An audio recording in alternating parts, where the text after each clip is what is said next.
নিরামিষের দিনগুলোতে কি বানাবো সেটা ভাবতে গেলেই প্রথমে কিন্তু আমার পটলের কথাই মনে আসে, কারণ পটল দিয়ে কিন্তু নানান রকম আইটেম বানানো যায়। আর আজকে আমি বানিয়েছিলাম দই পটল, সেটাই আপনাদের সঙ্গে কিন্তু আমি শেয়ার করছি। আমি কিভাবে দই পটলটা বানিয়েছি সেটা চলুন দেখে নেওয়া যাক, কিভাবে আমি দই পটল বানাচ্ছি। পটল নিয়েছি, সেগুলোকে ছুলে নিয়েছি, ছুলে ভালো করে কিন্তু ধুয়েও নিয়েছি। কড়াইতে সর্ষের তেল দিয়ে দিয়েছি, তারপরে পটলগুলো দিয়ে দিলাম, দিয়ে পটলগুলোকে একটু ভেজে নেব। এর মধ্যে দিয়ে দেবো পটলের মধ্যে সামান্য লবণ আর দিয়ে দেবো হলুদ।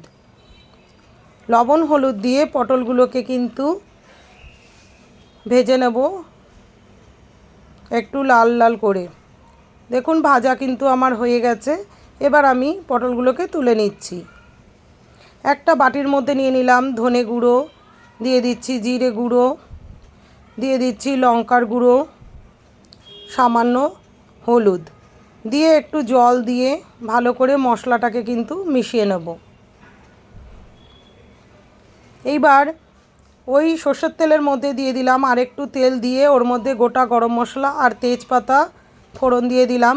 তারপরে কিন্তু ধনে জিরে লঙ্কার গুঁড়োটা যেটা পেস্ট করেছিলাম সেটা দিয়ে দিয়েছি। এবার কাজু আর কাঁচা লঙ্কা সামান্য জল দিয়ে পেস্ট করে নিয়েছি।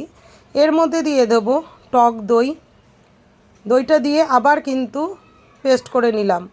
এইবার এটা আমি ওই মশলার মধ্যে ঢেলে দিচ্ছি। ঢেলে দিয়ে মশলাটা একটু কষাবো। কষিয়ে নিয়ে এর মধ্যে কিন্তু আমি মিক্সি ধোয়া জলটা আর একটু দিয়ে দিলাম।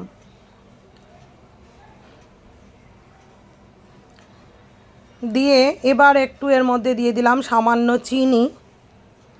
যখন মশলাটা একটু ফুটে উঠছে, দেখুন তেল ছাড়ছে, তখন পটলগুলো দিয়ে দিয়েছি।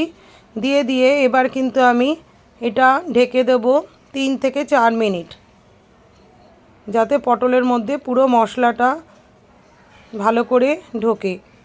এবার দেখুন আমি ঢাকনা খুলে দিয়েছি। 3-4 মিনিট পরে পটলগুলো পুরো সেদ্ধ হয়ে গেছে। আমার দই পটল কিন্তু হয়েই গেছে। এবার লাস্টে আমি দিয়ে দিলাম গরম মশলার গুঁড়ো।